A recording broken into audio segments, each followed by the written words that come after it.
Alright, charts up. Why is the US slapping tariffs on China, and, to a lesser extent, India? Let's keep it to 3 data stories. Chart 1. The gap. In 2023, the US goods trade deficit with China was about $279 billion, down from the 2022 peak, but still massive. With India, it was roughly in the $40 to $50 billion range. Tariffs are one lever to shrink those gaps, or at least change what's inside them. Here's what changed. Since 2018, Section 301 tariffs hit about $370 billion of Chinese imports, 25% on roughly 250 buy, 7.5% on about 120 buy. In 2024, the review dialed up targeted sectors. EVs jumped from 25% to 100% tariff, solar cells to 50%, semiconductors heading to 50% by 2025, critical minerals hikes, medical gear hikes. For India, the US isn't blanket tariffing the economy.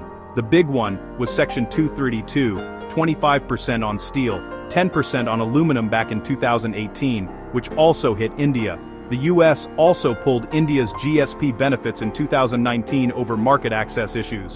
There are ongoing anti-dumping and countervailing duties in specific products. Chart 2. Sector exposure. China controls over 70% of global EV battery capacity, over 80% of solar module capacity. It's also the largest steel producer by far. The US is using tariffs to push supply chains toward domestic or allied sources, especially in clean tech, and in semis. Think de-risk, not just decouple. India shows up in steel, some chemicals, select manufactured goods. But it's not the main target in EVs, batteries, or advanced semis. Chart 3. Price versus production. Tariffs raise import prices. No surprise. Studies on the 2018-2019 tariffs found most costs passed through to US buyers. But the point now is strategic. Buy time while the Inflation Reduction Act and CHIPS incentives ramp domestic output. If domestic capacity scales, the price line flattens. If not, consumers just pay more. Politics matters too. Election cycles amplify moves that look tough on trade, especially where factories sit. Tariffs are visible, voters feel them. So the why: big deficits with China, high exposure in critical sectors, a bet that short-term price pain buys long-term industrial capacity.